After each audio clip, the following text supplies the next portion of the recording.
I was the light that led her to her husband. This story was many years ago, but I was recently reminded of it and decided to share. This was back in my party days. I was 21M at the time, or 20F. I'll call her Becky. Becky and I met through mutual friends at a party and hit it off instantly. We start dating pretty quickly. Fast forward a few months, our relationship has been going great and Becky and I decide to have a house party at my house. While decorating for the party by myself, a friend brings a couple guys by who ask if they can come to the party and I tell them yes. During the party, one of those guys spends the majority of the party hitting on Becky. Some unrelated drama happens at the party and I end up having to shut it down, leaving Becky and 3 of our friends to stay overnight. Early the next morning our door gets kicked in by the guys who had tried to start a fight at the party, looking for the guy they had argued with. He wasn't there, so they took some of my things and left.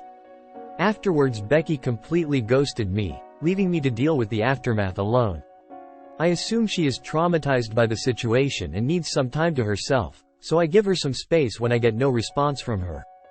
After a few days I reach out to a couple mutual friends to make sure she is okay but get nothing.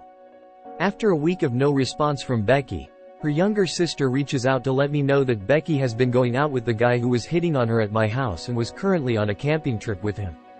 I send Becky a final message ending things with her. I get no apologies from her or acknowledgement of wrongdoing, only her being upset at me for bothering her friends trying to check on her.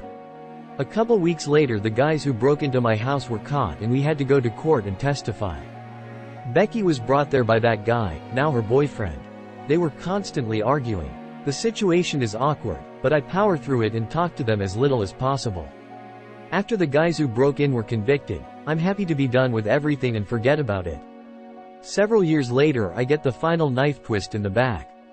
I had just gotten a large tattoo piece that included a lantern on my chest and posted a picture of it on my Facebook. Even though we weren't Facebook friends, Becky saw the picture and left a comment. Super lame. But when I saw this I immediately thought to myself, you're the light that led me to my husband. I never would have met him without you. I know the circumstances weren't ideal but I really appreciate you for the role you played in my life. Yes Becky, that's great I got to be the guy you trampled over and cheated on to get to the douchebag you married. TLDR. Girlfriend and I have a house party. Guy who begged me to let him come to the party hits on my girlfriend the whole time. Girlfriend ghosts me while seeing him behind my back. Years later she thanks me for being the light that led her to her husband.